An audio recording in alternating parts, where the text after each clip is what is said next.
Grab a bottle or a pint, sit back and enjoy.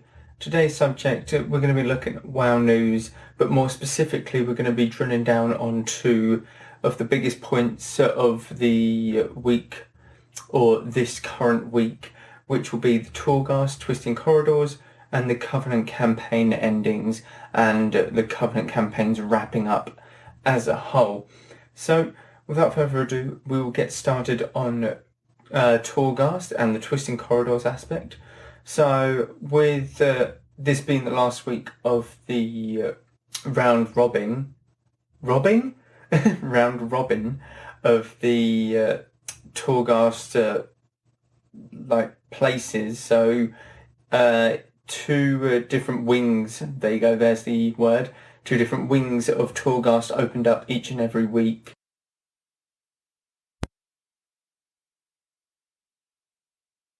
First two, I believe, from the very first week of Shadowlands launch, and it also introduced Torghast Twisting Corridors, which is what leads you, which is where Bolvar leads you for the next quest of the Torghast campaign. Now, what Torghast Twisting Corridors is compared to the others is it is a longer or more floors per layer. So with the normal wings of Torghast, you have 6 floors, and after that 6th floor boss, your Torghast run is done. It is over, you go out, you can re-enter Torghast again if you want, on a different layer, you can go and do completely other things, you can do whatever you want. Now with Torghast Twisting Corridors, it's tripled. So each layer has 18 floors on it, and there are 8 layers, like there is 8 layers for every other wing of Torghast, and that comes up to 144 floors. Out of all the 8 layers, you have 144 floors to battle your way through and go up Torghast, essentially. Now, I've been doing a few on my Boomkin. I've got to do layer 4. I've done layer 1, 2 and 3. Now, for a Boomkin, this is quite fun because you have many different anima powers that really empower your Convoke the Spirits. For me anyway, Convoke. Might be other things for like other druids, but mostly it is Convoke. And the scaling isn't really an issue for me because I kill a lot of the mobs quite easily, to be honest. They do hit hard, they do still one-shot me, and I do have to be careful about that, but my damage scaling is very good compared to the mob's health. Like, they've got the balance perfect there for me anyway. For other classes it is a bit different because there is that class imbalance within Torghast. There are some classes that do a lot worse, there's some classes that do a lot better. Me personally, I think I've got one of the classes that do a lot better, mainly because of the self-sustain, the damage that I can output. So I am currently loving Twisting Corridors, and many, or at least a small portion, aren't loving it because they feel as if 18 floors is too much of a grind to go through. Now, what do you get out of doing the Twisting Corridors? Firstly, every 2 layers you get something different, a little reward. So for the first or the second layer you get a pet, for the 4th layer you get a toy, for the 6th layer you get a title, and for the 8th layer you get a mount. And this mount is very specific or unique because it allows you to mount within the moor. That is the only mount that you can use within the moor itself. Now, there is another way to obtain this mount, and it is in the moor zone. It is a zone, like, sort of test. I forget what it's called. There's a zonal thing on the map. You can see it, like, physically, and you progress, like, you defeat certain enemies, and then a big boy will spawn. You kill that big boy. I've forgotten what it's called, to be honest, them sort of things. But I'm sure it will come back later. But for 18 floors, I see really high numbers for my boomkin. I'm seeing like 150k full moons. I'm seeing 150k star surge. I'm seeing big numbers. This is compared to something like, I think the max I've got is about 16k full moon, like not in Torghast. So these numbers are quite substantially big, and it's not one-shotting anything at all. It's not like killing the bosses fast. It's very well scaled to me anyway, but again, you're not going to get that perfection with other classes. Now, people see it as like I said, a real challenge to go through 18 floors and 8 layers just to get this one mount. But that is why the mount is not just accessible through the Torghast, it is also accessible in the Maw. And for me, I find it quite fun. It's something just to do. It's something to feel powerful, and it's like, oh my god, these massive numbers. Like in previous expansions, they have done a level squish for Shadowlands, where your character is now level 60 at max level. All the numbers are scaled down to around about Burning Crusade numbers, I'd say, maybe Wrath of the Lich King numbers for some.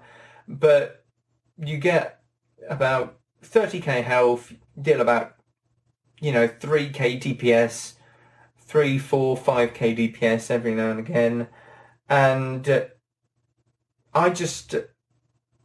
it's nice seeing like big crits compared to your levels like that you are right now. Like seeing a 16k full moon in an arena is great fun. I absolutely love it.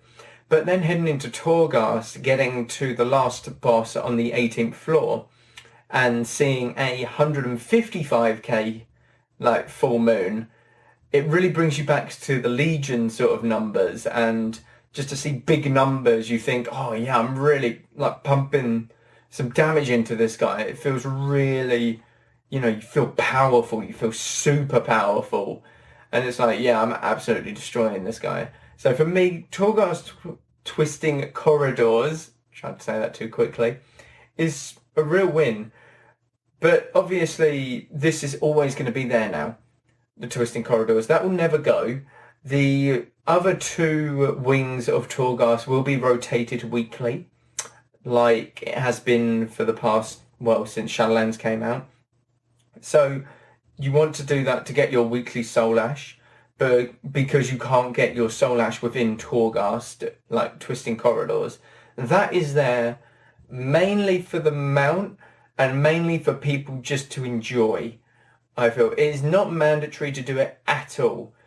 And if you feel as if it is mandatory because of the quest, you do not have to.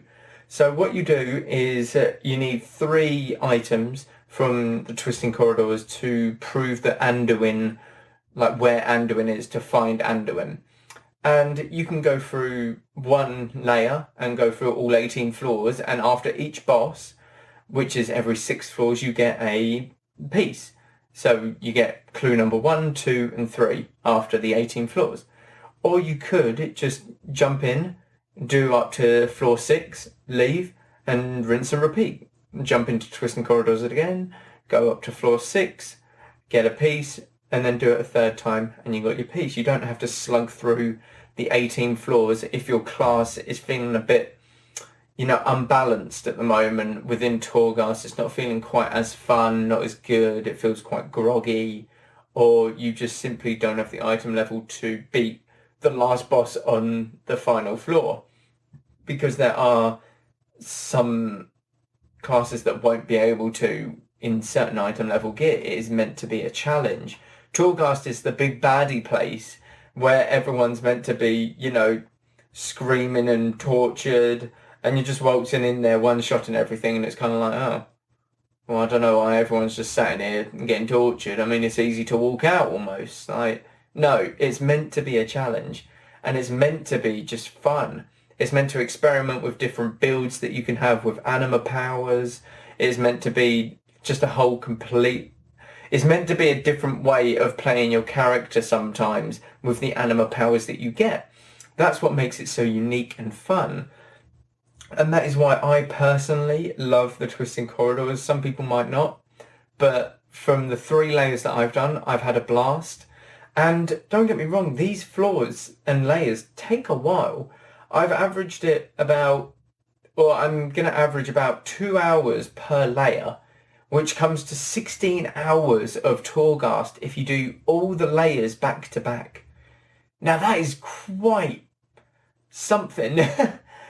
But I've done layer 1, 2 and 3 and it's taken me about 4.5, 5 hours to do them 3 layers. So as you go up the different layers, the enemies get tougher from the start, they have more health towards the end, they have more damage towards the end, so it kind of evens out to about 2 hours per layer. And yeah, like I said, this is 16 hours worth of Torghast, of either very much a lot of fun from my point of view, or a groggy grind that some people might also think because they just want the mount. They don't want to have the low drop chance that it has out in the moor zone itself, which is fair enough. And I can see a lot of people doing the twisting corridors for that mount on layer 8. I really, really can. But I also see a lot of people who would do twisting corridors even after they've done layer 8 just for fun.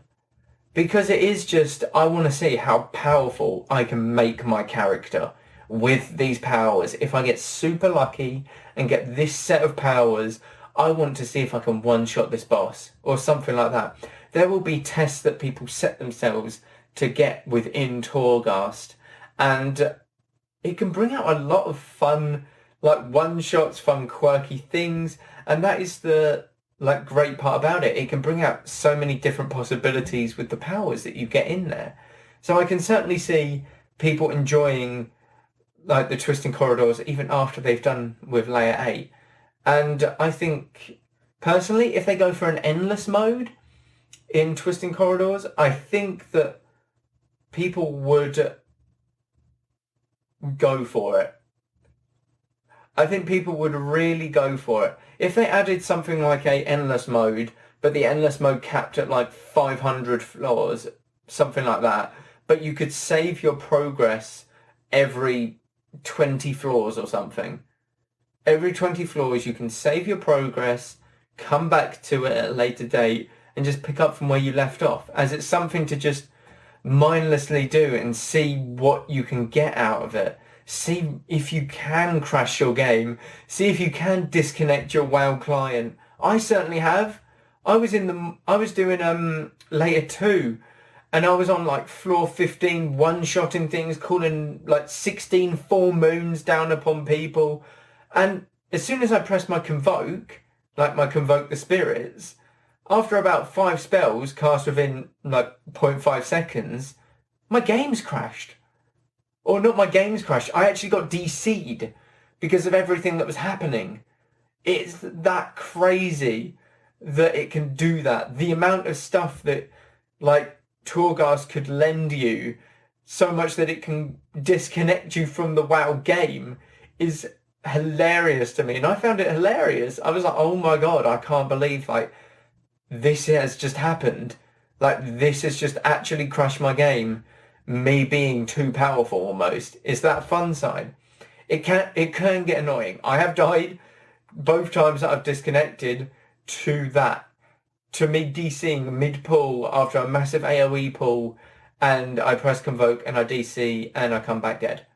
Both times with a partner that I'm running through Torghast with. Either a hunter friend or a paladin. It's honestly really fun because it's just oh, well, I'm dead. That's a shame. Oh, well, let's try that again. It just doesn't really phase you. It's okay, I'm so powerful, I don't even need to bother with that one death. I don't care. It'll be fine. I would really like to see the endless mode, though. I would like to see them implement it, and because that would appeal to a small portion of the community, myself included. I would like to give it a go, just the endless mode, to see what can happen. But it would certainly give a small portion of the community a good chance to see what they can do, see what they can experiment with, see what builds they can make, what powers they can get. Obviously, I would think that this comes at a later date, because the amount of anima powers that are in there wouldn't be enough for like 500 floors or whatever. So they would need to add some more anima powers, but it's tough to do that because obviously you're going to get tuning issues and everything like that. So I would imagine that they would bring that out at a later date, but I think it would be great fun. I would certainly not be against it. It's just more content that people can like enjoy and have a little laugh about. It's nothing like attached to it. It's just if people want to do it, it's there. It's there for you. Like feel free to just walk on in and see what you can do, like a sandbox mode almost.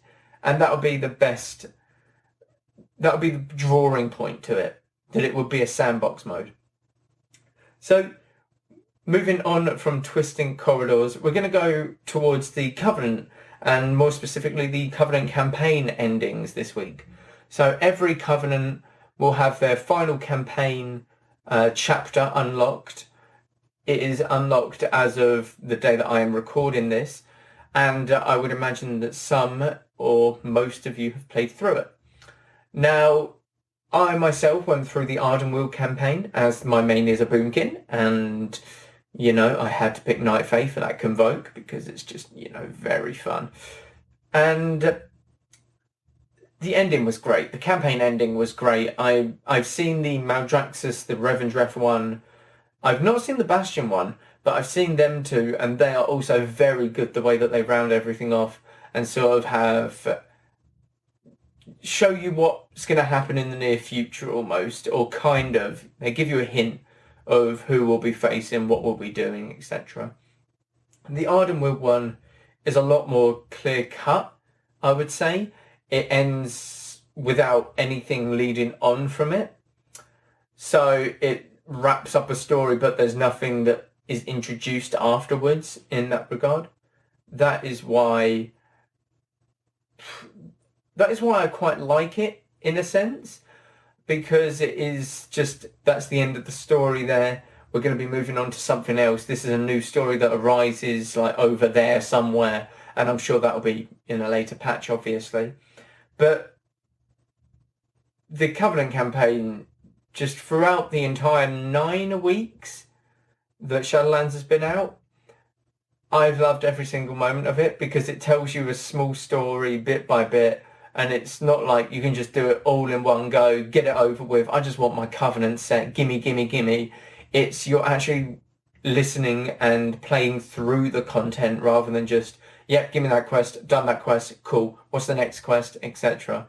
It's more, okay, this is a nice story over the course of 9 weeks, you know, there's something to look forward to after, like next week, after this chapter, there's something to look forward to. But now that it's come to an end, there isn't anything to look towards. Everything has been rounded off in a way so that it goes into the next patch, which is 9.1. The only thing that is not concluded yet is the Anduin storyline, which is in Torghast, which you go into and, you know, get the clues for Anduin.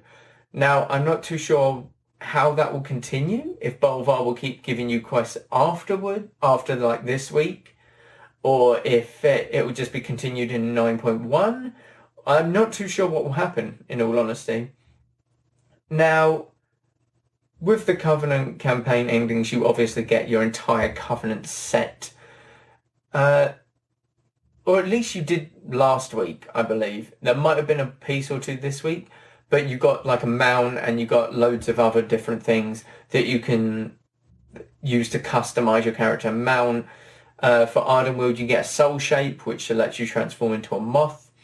You also get some raid finder weapon, like icon things.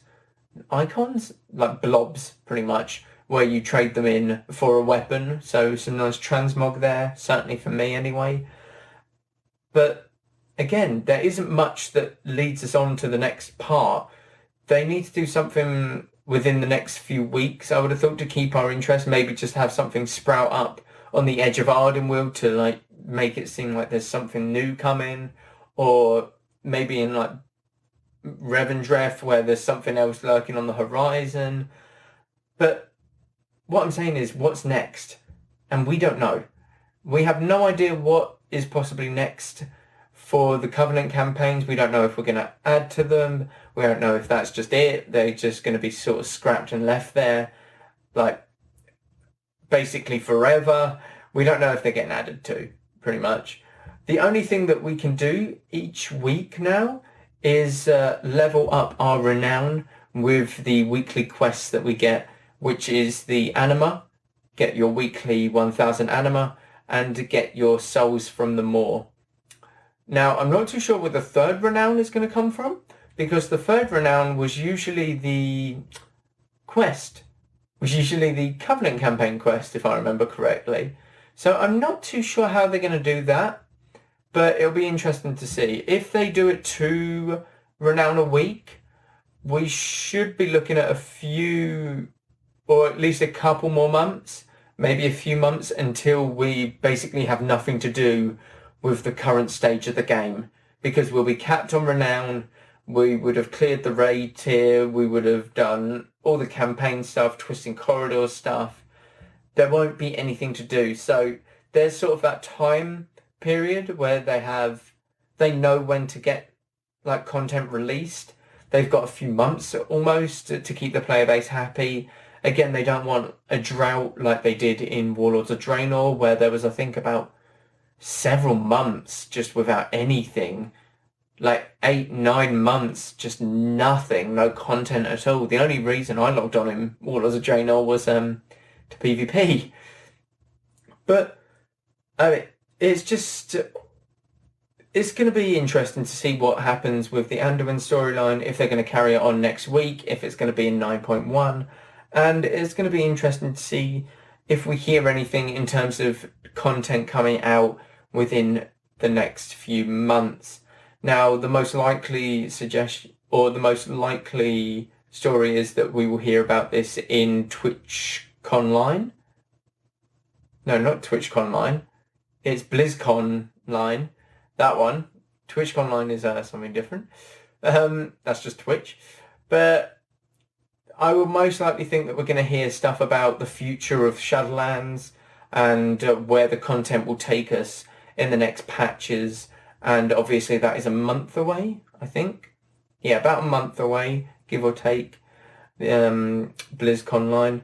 So not much longer to wait in terms of like hearing about the future of the Shadowlands, to be honest.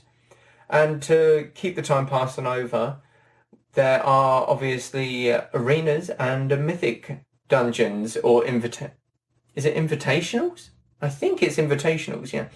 Where they are starting up as of Friday the 15th and 16th, 17th, you know, the entire weekend. And they will go on until March, I believe. March, and then they take a small break, and they will be back in about May time, I believe, through the summer.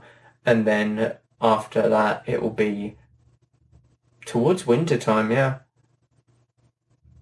Yeah, towards winter time.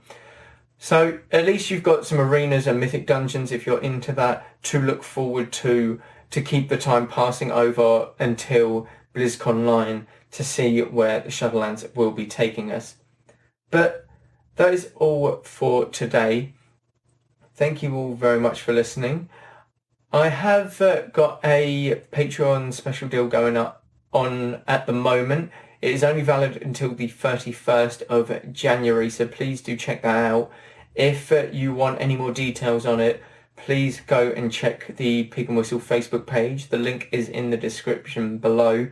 And also, please leave a rating on the podcast. It means the world to me, and it will help me grow the podcast and get a lot more content and just better content out there for you guys, because this is what I really want to do. I want to, you know, give you guys a better just listening material, and I can only do that with your help.